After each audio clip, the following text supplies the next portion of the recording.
या मिस्टर धीरज, आप कहाँ पे हैं? मैं होटल से बोल रहा हूँ। हम अभी माल रोड घूम रहे हैं। मिस्टर धीरज, मैं आपसे कंफर्म करना चाह रहा था, अभी आप शिमला अभी तो रुकेंगे ना अब? हाँ भैया, अभी तो 3 दिन का स्टे है। नहीं, मैं आपसे ये पूछ रहा था, आप रात को वापस आएंगे क्या? होटल में स्टे करेंगे? रात को वही रुकूंगा होटल में। मैंने अभी चेकआउट थोड़ी ना किया है यार, मैं वही रूम नंबर 422 में है ना आपका? हाँ हाँ, 422 में ही हूँ। एक सेकंड रुकिए, इधर आ। सुन, अब वो कह रहे हैं रात में होटल में आकर रुकेंगे, क्यों नहीं तूने रजाइयाँ धो के रखी? Sorry sir. क्या नहीं, क्या क्या हो गया? सॉरी? अब मैं उनसे बात करूं, उनसे लड़ूं मैं? हेलो। ये सर हाउस कीपिंग का बंदा है हमारे होटल का। आपके रूम अच्छा। में सुबह सुबह इसने बेडशीट हटाई होंगी, अच्छा, रजाइयां भी हटाई हैं। अब इसने रजाई धोने को डाल दी, अब स्पेयर में कोई रजाई है ही नहीं हमारे पास। क्या करें आप, वो बताएं यार। सर एक दिन के लिए बोल दो, अगर बिना रजाई की हो जाए तो। एक दिन के लिए बोल दो सर? एक दिन आप बिना रजाई के एक रात आप फैमिली के साथ स्टे कर लेना। मैं इसकी क्लास लगाऊंगा। पागल हो गया क्या तुम? क्या ठंड में मारेगा क्या मैं? नहीं तो सर, एक रात की बात है, सिर्फ एक रात की बात है। ठंड भी तो देख कितनी हो रही है। एक रात की बात है, बिना रजाई के कैसे रुकेंगे? बस सर यहीं पे आप रुकिएगा प्लीज। क्या नाम है आपका? अरे मेरा नाम तो अपना बाद में बताऊंगा। तू कौन बोल रहा है? मेरा बोलना बहुत जरूरी है, आप सिर्फ सुनिएगा सर। मैं आपको अब क्लियरली बताता हूँ सर। मैं रेडियो मिर्ची से नवेद बोल रहा हूँ। ना मैं आपको परेशान करना चाह रहा था, ना मैं आपका ज्यादा वक्त लेना चाह रहा था। धीरज, आप सिर्फ 1 मिनट के लिए मेरी बात सुनिएगा, और मैं आपके जरिए कुछ हिंदुस्तान को ही नहीं बल्कि पूरी दुनिया को ही बताना चाह रहा हूँ। मैं लोगों को समझाने की कोशिश कर रहा था, तो सोचा कि कैसे समझाऊं। फिर मुझे पता चला कि आप हाल फिलहाल में शिमला में हैं, घूमने गए हुए हैं। शिमला के होटल के अंदर, जो कि रूम टेम्परेचर ज्यादा नहीं होता, वहां भी बिना रजाई के एक रात गुजार नहीं सकते हम। सोचिए जरा, एक रात के लिए अगर सोते हुए हमारे ऊपर से कोई लिहाफ खींच दे या रजाई हटा दे, तो कैसी बेचैनी से रात गुजरेगी। बौखला जाएंगे हम, पागल हो जाएंगे।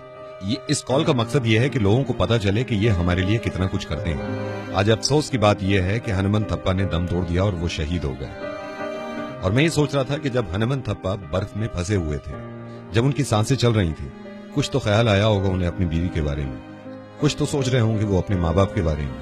लेकिन उन्होंने तकलीफ उठाई, वो बेचैन रहे सिर्फ आपकी और मेरी वजह से, सिर्फ इस मुल्क की वजह से। मैं सिर्फ ये कहना चाह रहा हूं कि इनकी कुर्बानियों की कद्र करें हम, और इनकी इज्जत करा करें हम, क्योंकि इन्हीं से हैं हम।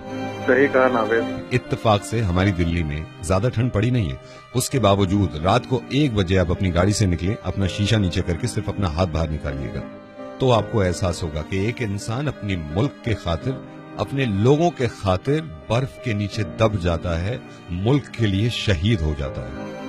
ये सोचिए जरा, आपके बच्चे अगर थोड़ी देर के लिए स्वेटर पहने बिना, जैकेट पहने बिना आंगन में निकल जाएं, कहीं बाहर सड़क पे चले जाएं, तो कितना घबरा जाते हैं हम, फौरन चिपटा लेते हैं कि ठंड है। जब तक हनुमंत थप्पा 6 दिन तक नहीं मिले थे, क्या गुजर रही होगी इनकी माँ पे, क्योंकि उनको मालूम था कि वो बर्फ में। और प्लीज, ये मेरी आपसे गुजारिश है, मैं इस तरह कहता नहीं हूं, कि इस मैसेज को आप दूसरों तक जरूर पहुंचाइएगा। हो सकता है कि शायद उनकी नजर में और ज्यादा इज्जत बढ़ जाए, जो लोग नहीं समझते कि हमारे जवानों की कितनी कुर्बानियां हैं हमारे लिए। हम सब शुक्रगुजार हैं हनुमंत थप्पा के और बाकी उन सारे जवानों के जो अब भी ठंड में हमारी वजह से पहरा दे रहे हैं।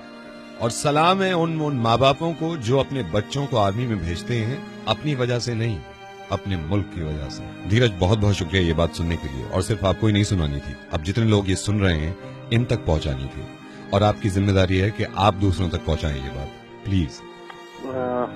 मैं सलूट करता हूँ हनुमंत थप्पा को, जिसने हम लोगों की वजह से अपनी जान दे दी और शहीद हो गया, और उनके साथ उन बाकी सोल्जर्स को भी जो उनके शहीद हुए। और बात खत्म करने से पहले ये मैंने कहीं पढ़ा और आपको बताना चाहता हूं मैं, कि तेरी सलामी में वो बर्फ भी आज पिघल गई होगी, जिसकी लाख कोशिशों के बाद भी तूने हथियार नहीं डाले।